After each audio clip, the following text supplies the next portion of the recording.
정신병원에 입원했다 나오니까 정신과 병원 출신하고 딱 이렇게 낙인이 찍혀 있는 거예요. 아무 할 일이 없는 사람이 되어 있었어요. 놀지 말고 죽집을 한번 해볼래? 이랬어요. 지금 내가 인생이 이렇게 생겼는데 무슨 죽집을 하라고 그래. 양복 입은 사람이 죽을 먹고 있는 거예요. 딱 한 명. 근데 제가 부정적이고 좀 안 좋았던 상태였으면 손님도 한 명도 없네. 이러면서 제가 그냥 내쳤을 텐데 제가 조금씩 좋아지고 있는 상황에 그걸 본 거예요. 고급 메뉴가 될 수 있겠네? 생각이 이렇게 바뀐 거예요. 노하우, 마케팅, 원리, 전략, 홍보 중에 가장 큰 홍보는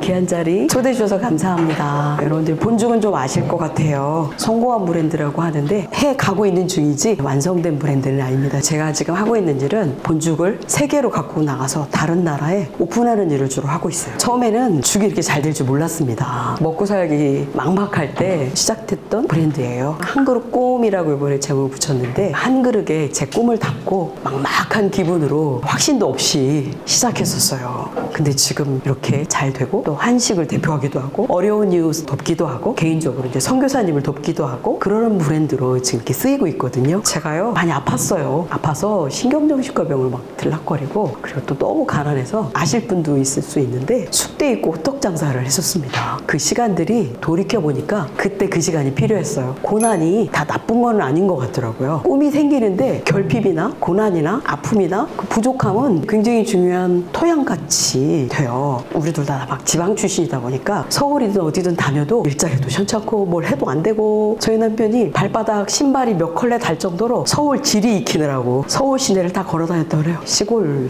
출신이고 학교도 대전에서 주로 다녔기 때문에 그래서 둘이 만나서 결혼한 거거든요. 그리고 그냥 애 없고 서울로 올라와 버린 거예요. 근데 올라오니까 그냥 막막한 거죠. 아는 사람도 없고 막 취업은 잘 안 됐고 여러 가지 시도했는데 잘 안 됐어요. 근데 30대 초반에 사업이 하나 잘 됩니다. 순식물성이라고 화장품 수입하는 사람들하고 동업을 해가지고 사업을 한번 잘 일으키는데 400개 정도 되면서 잘 되는데 제가 가난할 때 부자 되면 나눠주었고 좀 베푸는 선한 부자가 되겠습니다. 이런 기도를 했었어요. 제 마음에는 아직 부자란 생각이 안 들어요. 더 부자가 되고 싶고 우리만 사업하는 게 아니라 동업으로 하니까 그러니까 부자란 느낌이 안 들고 조금 큰 집으로 시내로 이사 놓았어요. 그런데 IMF가 터진 거예요. 야, 이거 다 날라갔어. 써보지도 못하고 기왕 이렇게 날라갈 거 나눠주고 구워주고 저 섬겼으면 좋잖아. 이 돈이 어디로 다 갔을까? 후회, 아쉬움, 속상함 발등을 찍겠더라고요. 그리고 저는 신경과 병이 났어요. 우울증과 환청 증세와 신경쇠약과 이런 게 났고요. 저희 남편은 막 수영기로 막 도망다녔어요. 시골에 계신 어머님이 아들 며느리 죽게 생겼는데 다 정리하고 올라오셔서 제가 애들이 셋이에요. 그러니까 애들을 키워줘야 되잖아 어머님이. 저는 병이 나서 죽게 생기고 아들은 수영기로 도망다니고 저는 인생 끝났다 생각했어요. 어떻게 할 길이 없더라고요. 그런 시간들이 있었는데 저희에게 이러면 안 된다는 걸 알려주신 게 저희 어머니예요. 딸 넷에 아들 하나 키우셨어요. 34세 혼자 되셔가지고 아버님이 5년 동안 뇌수술을 하고 아기처럼 누워있었다고 그러더라고요. 아버님 병수발 들었다는 거예요. 그렇게 살아온 어머니니까 이제 60이 이렇게 돼서 우리 집에 오셨는데 새벽 기도를 다니시는 거예요. 그리고 오실 때 빈병 폐지 주워 갖고 오시는 거예요. 너무 죄송해서 어머니 왜 이러세요? 제발 이러지 마세요. 어머님이 이것들아 정신 차려라. 하늘이 무너져도 솟아날 구멍이 있고 젊어서 고생은 사서도 하는 거죠. 이러셨어요. 그래서 저희들이 시작한 게 쑥대 입구에서 호떡 장사를 시작합니다. 자살 중독이 약을 먹어야 안 일어나고 이렇게 막 제가 건강이 아주 안 좋은 상태로 그 시간들을 보내고 있었습니다. 나는 이제 끝났다 이런 생각이 많이 들어서 좀 슬프고 힘들었어요. 그리고 정신병원에 입원했다 나오니까 정신과 병원 출신하고 딱 이렇게 낙인이 찍혀 있는 거예요. 그러니까 어디 취업도 못하고 어차피 뭐 약을 먹고 있으니까 아무 할 일이 없는 사람이 되어 있었어요. 쑥대 입구에서 남편이 와이셔츠 넥타이 메고 호떡 장사했어요. 우리 남편이 좀 깔끔해요. 깔끔해 원래도. 사람들이 유별 떤다 하지 않았겠어요? 그랬는데 저희 남편이 나중에 얘기해 주는 거예요. 난 다시 일어날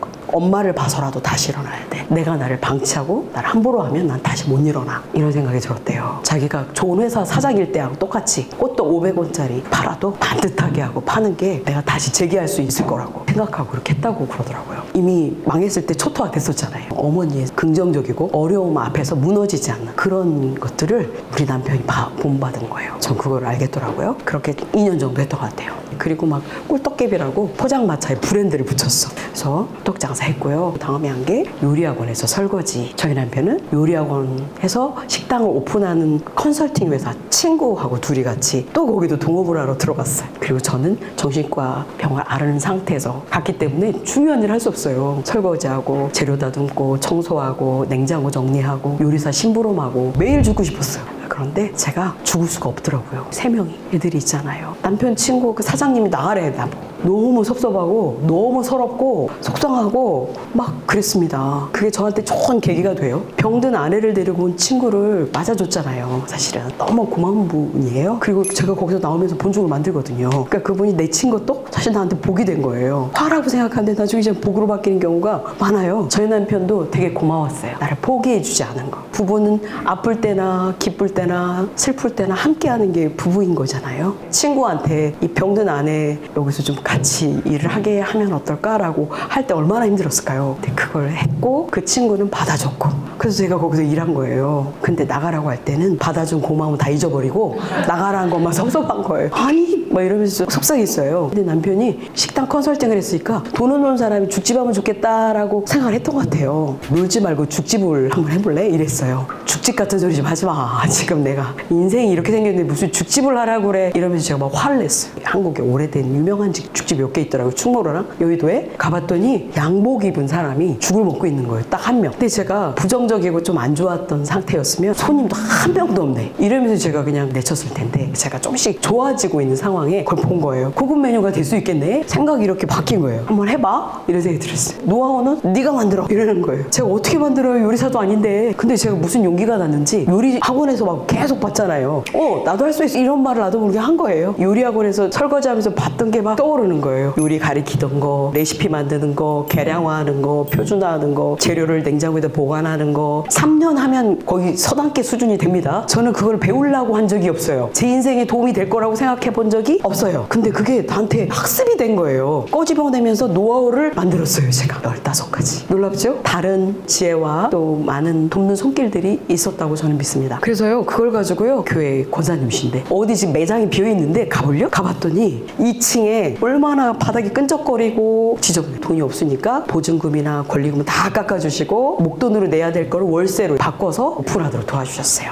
잘 됐을까요? 장사가 9그릇으로 시작했어요. 뭔 죽집이 그렇게 잘 되겠어요. 서울대병원에서 그렇게 멀지도 않아요. 근데 서울대병원 안에는 큰 죽집이 있고 밖에 식당들은 전부 다 죽을 팔고 있는 거예요. 그러니까 우리는 2층에다가 거리도 먼데 무슨 장사가 잘 되겠어요. 손님이 너무 없는데 이게 될까? 이런 생각이 그냥 열자마자 막 쓰나미처럼 몰려오면서 자신이 갑자기 막 없어지는 거예요. 근데 못 그만둬. 인테리어도 돈 벌어서 갚으라고 외상으로 해주고 간판도 외상으로 해주고 다 했는데 열어주자마자 제가 한 달, 2달에 문을 닫으면 버텨보지도 하고 문을 닫을 수는 없는 상황이 빠진 거예요. 그래서 정장 입고 남편하고 역에 가서 전단 돌리기 시작. 병원에 가서 스티커 붙이고 다 그랬는데요. 이상하게 점심때 되면 아줌마들이 몇 명씩 우리 매장에 오는 거예요. 놀랍게도 서울대 병원에서 이렇게 어린이 병동이 있는데 그 뒤쪽으로 뒷문이 있어가지고 이렇게 내려오면 우리 매장 쪽으로 내려오는 거예요. 저희 지금까지 2,300개가 된 매장이 노하우, 마케팅, 원리, 전략, 꿈을 이루게 한 일들이 어머니들로부터 일어납니다. 홍보 중에 가장 큰 홍보는 입소문 홍보예요. 입소문 마케팅. 엄마들이 다크서클이 여기가 다 내려와가지고 얼굴이 이상해요. 그래서 제가 물어본 거예요. 어린이 병동에서 온 걸 이제 알았거든요. 애가 몇 살이냐고요. 어디가 아프냐고요. 백혈병이라고요. 저도 애 3 키웠잖아요. 같이 마음이 공감이 되면서 죽을 써달라고 그러면 제가 이러는 거예요. 이거 갈아드릴까요? 2개로 나눠드릴까요? 3개로 나눠드릴까요? 소금 빼드릴까요? 곱게 갈아드릴까요? 반만 갈아드릴까요? 그냥 그 엄마 마음이 돼가지고 제가 계속 그렇게 묻는 거예요. 그러면 엄마들이 얼마나 고맙겠어요. 그 엄마들이 원하는 대로 죽을 해서 주는 거예요. 한두 시간에 한 명 오니까 그게 가능했는데 이분들이 가가지고 막 소문내는 거예요. 그러니까 막 사람들이 많이 와요. 딱 점심에 몰려와요. 저는 100그릇이 목표거든요. 50그릇을 못 넘기는 거예요. 왜요? 점심에 다 와가지고 다 틀리게 주문하는 거예요. 그리고 또 중간중간에 섞인 엄마들이 와가지고 이건 좀 갈아주시고요. 이건 소금 빼주시고요. 주방에 있는 분들이 막 점심때 못 먹고 가고 저한테 막 항의하는 거예요. 묻지 좀 마. 죽 이렇게 줘 저렇게 줘. 그런 거 하지 마. 이제 못해. 막 이러는 거예요. 손님을 더 받아야 되는데 50그릇을 못 넘기고 앉아있으니 너 초심은 어딨니? 이런 마음이 계속 드는 거예요. 한 명 한 명 자기 자식 음식 해주듯이 했던 그 마음은 어디 갔니?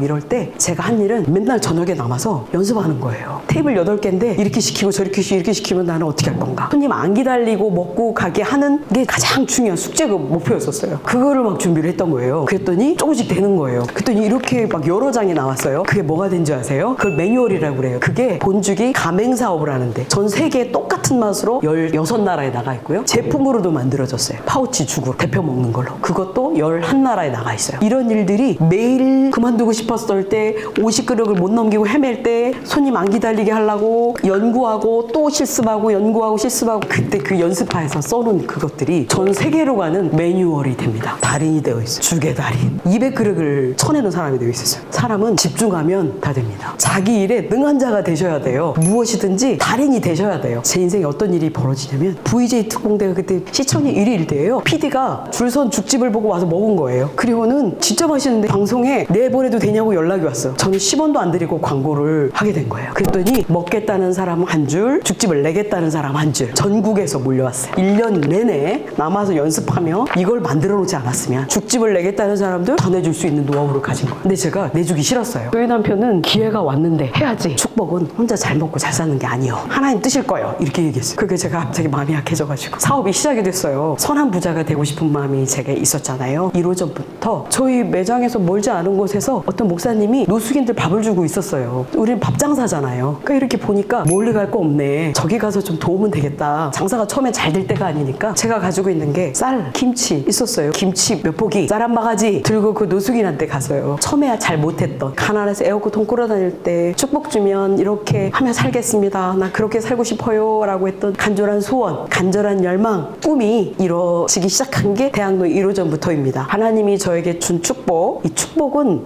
사명이더라고요. 그리고 축복은 맡겨주시는 거였어요. 축복을 맡겨주니 너희 축복으로 너도 행복하게 살고 너희들이 같이 일하는 사람들도 행복하게 해주고 관계된 사람들도 잘 섬기고 여력이 되면 어려운 이웃도 섬기고 이렇게 작은 한 그릇으로 시작된 죽장사가 노숙인들을 섬기던 그 선한 일이 계속 확장돼 가는 거예요. 그걸 저희가 동심원의 원리라고 저희가 표현을 해요. 냇가에 돌 하나 톡 던지면 떨어지면서 이렇게 파장을 일으켜서 이렇게 퍼져나가거든요. 건너편에 노숙인 쌀 한 바가지 들고 가서 섬기기 시작한 그 일이 조금 있다가는 천안역, 부평역으로 확장이 되고 그 다음에 장애인, 쪽방촌 막 이렇게 섬기기 시작하고 그게 지금은요 전 세계 굶는 아이들까지 막 지금 섬기고 있어요. 그리고 본사랑이라는 구제재단, 사회공헌재단이 세워져가지고 거기에서 가맹점, 우리 직원들, 협력사 다 연합해서 어려운 짓을 섬기는 재단을 본죽은 2002년에 세워지고 본사랑은 2009년에 세워져요. 그렇게 확장하면서 이렇게 섬기는 일이 저희 기업에서는 지금 일어나고 있어요. 그 중에 하나 소개하고 싶은 건 저희 본사랑 죽이 있어요. 매장에는 안 팔아요. 그 죽은 기아를 살리는 죽입니다. 제가 어느 날 선교사님들을 만났는데 죽으로 돈을 버셨어요? 죽장사세요? 네. 그랬더니 저는 아프리카 선교사인데 아프리카에서 굶어 죽는 아이들이 마지막에 먹는 음식이 뭔지 아세요? 뭔데요? 죽이에요. 이런